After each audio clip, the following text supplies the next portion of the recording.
Hello ladies and gentlemen, and welcome to a new episode of Anatomy of a Fight, the show where we analyze matches and point out the good, the bad, and the ugly.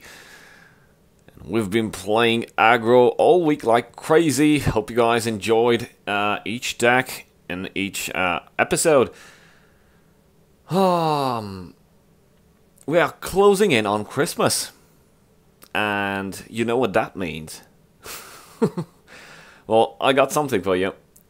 So starting today, this week we will be playing combo decks only. Hope you guys will enjoy them. I got so many combo decks. I need to pick the best ones because there's so many. I don't have time to showcase them all.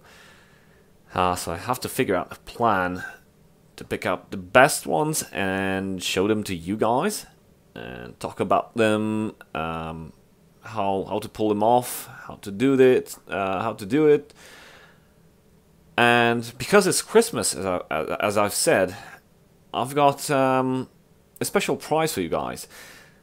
So the weekly question for next week is: what do you think is the best deck post patch 2.5? And the prize for our next giveaway is a 60-pack bundle code. You heard me, because Santa is coming. So answer the weekly question by leaving a comment and subscribe to be able to participate in this massive giveaway of a 60-pack bundle code. May the luckiest of you guys win. And for this week, let's announce our winner. Let's see what random.org picks us. It's Shy Knockflame with the comment: I sadly do not know any combo decks unless the one in this video counts. If so, then this one. However, I do love your comment token face. Well, Shy, congratulations, you just won a 2-pack bundle code. Please leave a comment below with your in-game name so I can contact you and give you the code. And don't worry, you will see a lot of combo decks in this upcoming week. There'll be so many combo decks that you'll actually get bored by seeing them again. Hopefully not. Just joking. So for today's commentary, I've got something cool. It's from the Blood Warriors Guild weekly tournament. We are playing against Casey. Casey, he's recently been promoted to handle admin stuff for the Blood Warriors Guild tournament. He's doing a pretty decent job. Thumbs up to him, and shout out to him, of course. Unfortunately, we got matched in our first round. And I brought Dagoth, I brought a Ramp Warrior, and I can't remember what else. Oh, I brought a Dwemer Spellsword deck. Dwemer Spellsword that you've seen showcased on our show. And Casey brought a Telvanni Conscription deck, a Rage Dagoth, and if I remember correctly, it was a warrior. It was a Ramp Rage Warrior, the same as mine. And our bans were,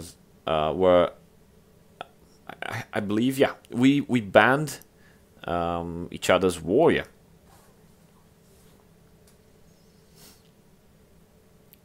So it all comes down to my Dagoth and Telvanni Conscription in the first game. Now the strategy against a Telvanni Conscription, even if the opponent seems to not have the proper cards, you have to go face, you have to force.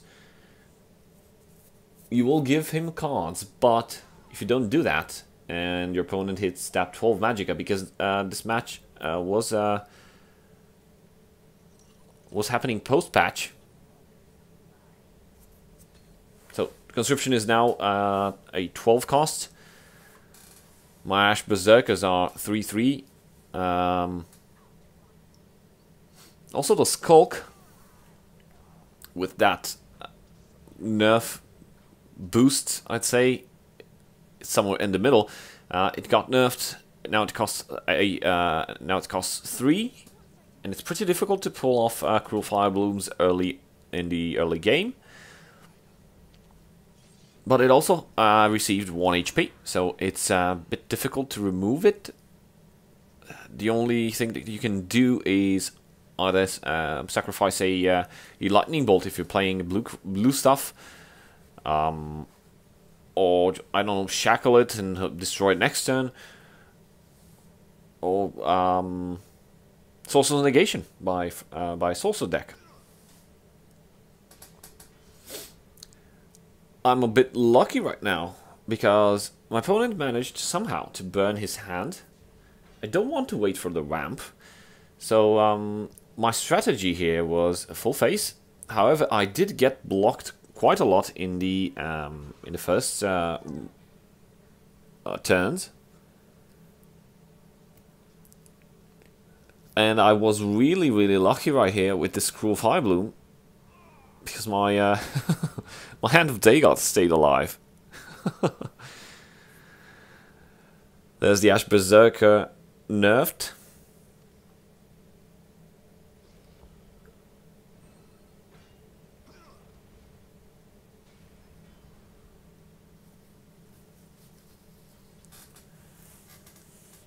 I must say that I consider this state of war right now quite stable on my part. My opponent still has a burnt hand, as you can see, and I'm drawing all the cool stuff. And because there are no guards, and I can do whatever I want.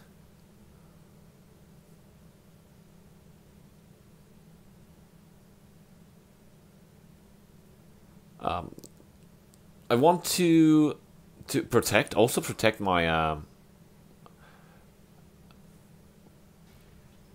my Hand of Dagoth, but also keep in mind that my opponent can play Red Brahmin anytime, and also keep in mind that my opponent can play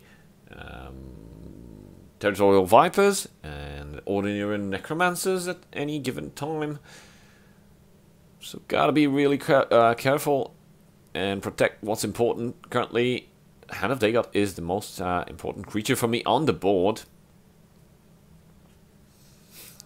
So the Dress Renegade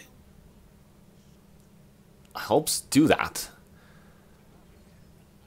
And a quick thinking on my part right here, using the Halal Sharpshooter in removing that Balmora Spymaster. Why? Because opponent Casey here is going into 10, 11, 12 Magicka, leaving that on the board to a, I don't know, Cruel Fire Bloom sacrifice or an Ice Storm like we decided to play. Can be really bad, as seen right now. If you saw that mistake, if the Murkwater Witch was not available,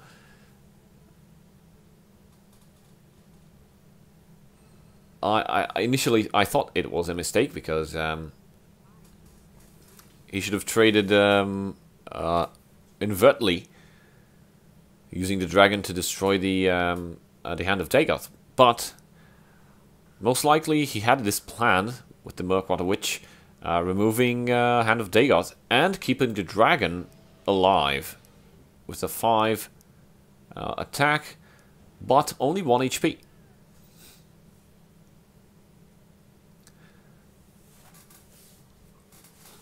Casey also runs altars. I'd say just like my my conscription deck. It's very similar to mine. Although I did modify it in the recent weeks, I believe. I switched it to Namir's Shrine because it was pretty clunky at some times.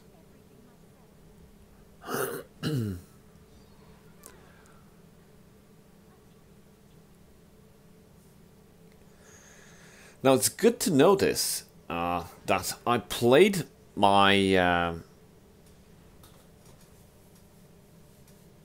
my Withered Hand Cultists just when the time was right. I was really lucky for drawing it. Why? Because on turn 12 it blocked my opponent's ability to conscript. And it actually helped me push all the damage that I had in hand plus board for lethal. So there's 16 damage, 16 HP available, and the lava plus plus sword plus a lightning bolt takes the match home. A great first game. Again, I was really lucky with that cultist. Otherwise, most likely conscription would have hit. And I don't think there was any recovery on my side past conscription. Why? Because on conscription, the opponent gets to play a lot of cards and draws a lot of cards as well. And unless I can play, I don't know, some Blood Dragon plus Dress Renegade and push for lethal, opponent will summon Barrow Stalker on conscription. So if you don't have some cards ready to deal with conscription right off the bat, it's a pretty dead game afterwards. You don't get to do anything else, just watch how you slowly die off.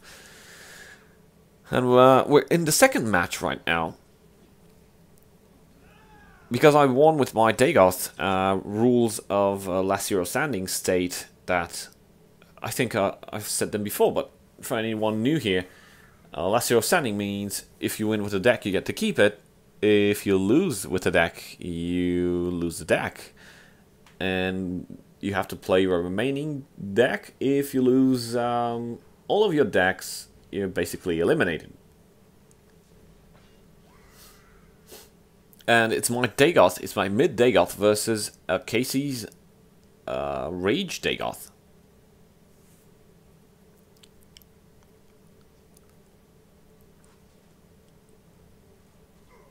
A lot of card drawing mechanics on Casey's deck.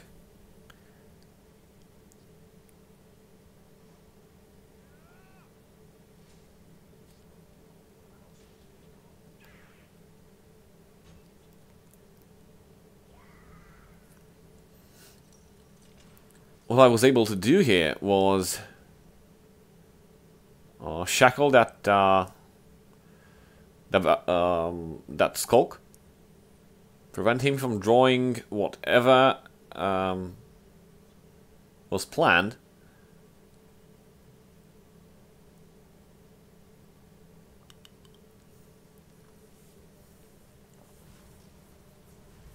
I did not expect this ISO.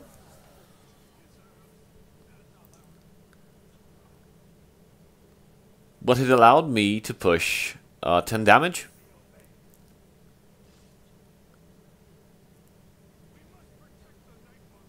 Garnag should have been played one turn later. But I actually needed the damage. I was a bit happy before that Black Hand Messenger came down.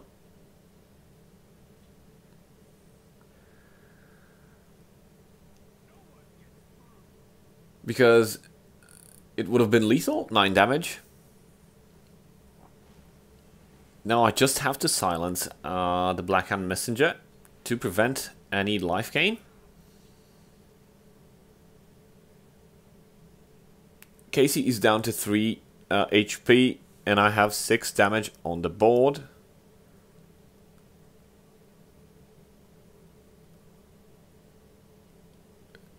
Casey right now needed some big guards. Something big that could block not only Garnak's breakthrough, but also block the Lalu Sharpshooter enough. So combined. Why? Because this is what happened. 2 damage from Lalu Sharpshooter, left with 1 HP, 4 damage, breakthrough 3, and that's it. Game over. Well, thank you guys for watching, and I'll see you next week. Cheers.